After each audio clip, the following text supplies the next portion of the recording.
The critical difference between Jesus' teachings and the Trinitarian formula lies in elevating Jesus to divine status, a status Jesus denies in the Gospels. Why do you call me good? No one is good but one, that is, God.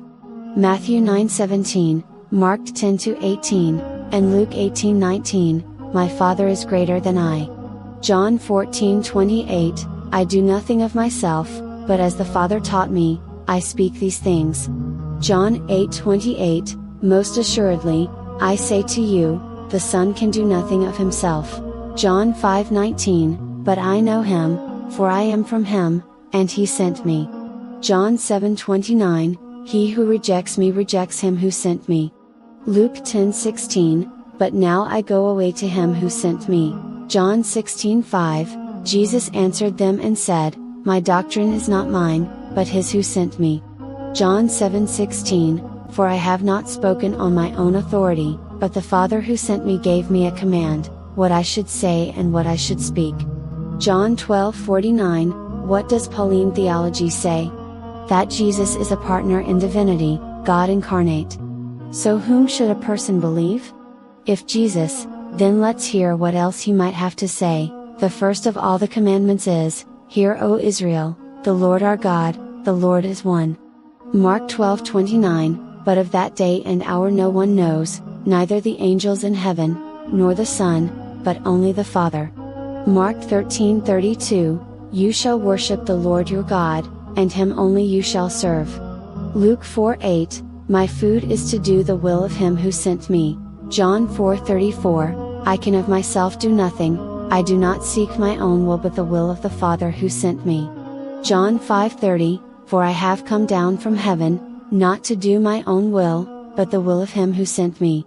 John 6:38, my doctrine is not mine, but his who sent me. John 7:16, I am ascending to my Father and your Father, and to my God and your God. John 20:17, my italics in the above verses do not imply that Jesus spoke with that emphasis, although nobody can claim with certainty that he didn't. Rather, the italics stress the fact that Jesus not only never claimed divinity, but would be the first to deny it. In the words of Joel Carmichael, the idea of this new religion, with himself as its deity, was something he Jesus Christ could never have had the slightest inkling of. As Charles Guignebert put it, it never even crossed his mind. So if Jesus never claimed divinity, then what was he exactly? He answered that question himself, a prophet is not without honor except in his own country, among his own relatives, and in his own house. Mark 6:4, but Jesus said to them, a prophet is not without honor except in his own country and in his own house. Matthew 13:57, it cannot be that a prophet should perish outside of Jerusalem.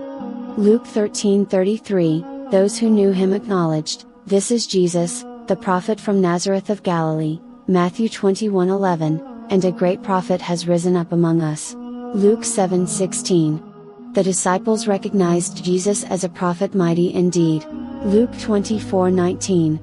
Also see Matthew 14:5, 21:46, and John 6:14. If these statements were inaccurate, why didn't Jesus correct them? Why didn't he define his divinity if, that is, he truly was divine? When the woman at the well stated, Sir, I perceive that you are a prophet, John 4:19, why didn't he thank her for her lowly impression, but explain there was more to his essence than prophethood? Or was there? Jesus Christ, a mere man? Could it be? A good part of the religiously introspective world wonders, why not? Acts 2:22 records Jesus as Jesus of Nazareth, a man attested by God to you by miracles, wonders, and signs which God did through him in your midst, as you yourselves also know. Jesus himself is recorded as having said, but now you seek to kill me, a man who has told you the truth which I heard from God. John 8:40. Strikingly, a similar quote is found in the Holy Quran. He Jesus said, I am indeed a servant of Allah, he has given me revelation and made me a prophet, Quran 19:30, so was Jesus a servant of Allah, i.e., servant of God? According to the Bible, yes. Or, at least, that is what we understand from Matthew 12:18, behold, my servant whom I have chosen, Furthermore, Acts of the Apostles traces the growth of the early church for the first 30 years following Jesus' ministry, but nowhere in Acts did Jesus' disciples ever call Jesus God. Rather, they referred to Jesus as a man and God's servant. In fact, the only New Testament verse which supports the doctrine of the Incarnation is 1 Timothy 3:16. However, with regard to this verse, which states that God was manifest in the flesh, Gibbon notes, this strong expression might be justified by the language of St. Paul, I Tim. 3:16, but we are deceived by our modern Bibles. The word diaresis, which was altered to Kiev, God, at Constantinople in the beginning of the 6th century, the true reading, which is visible in the Latin and Syriac versions, still exists in the reasoning of the Greek, as well as of the Latin fathers, and this fraud, with that of the three witnesses of St. John, is admirably detected by Sir Isaac Newton. Fraud? Now there's a strong word. But if we look to more modern scholarship, it's a word well applied, for some passages of the New Testament were modified to stress more precisely that Jesus was himself divine. The Bible was modified?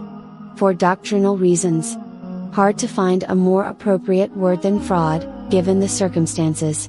In a chapter entitled Theologically Motivated Alterations of the Text in his book, Misquoting Jesus, Professor Ehrman elaborates on the corruption of 1 Timothy 3:16, which was detected not only by Sir Isaac Newton, but also by the 18th century scholar, Johann J. Wettstein.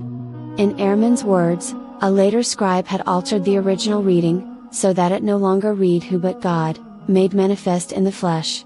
In other words, this later corrector changed the text in such a way as to stress Christ's divinity.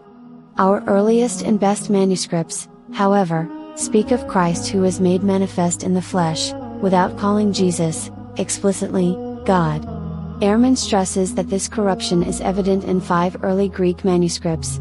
All the same, it was the corrupted, and not the earliest and best, biblical manuscripts that came to dominate both the medieval manuscripts and the early English translations. Consequently, from medieval times on, the tenets of the Christian faith have suffered the corrupting influence of a church devoted more to theology than to reality. Ehrman adds, as Wettstein continued his investigations, he found other passages typically used to affirm the doctrine of the divinity of Christ that in fact represented textual problems. When these problems are resolved on text-critical grounds, in most instances references to Jesus' divinity are taken away. Given the above, there should be little surprise that 20th century Christianity has expanded to include those who deny the alleged divinity of Jesus. A significant sign of this realization is the following report of the London Daily News: more than half of England's Anglican bishops say Christians are not obliged to believe that Jesus Christ was God, according to a survey published today. It is worth noting that it was not mere clergy that was polled but bishops, no doubt leaving many parishioners scratching their heads and wondering who to believe, if not their bishops.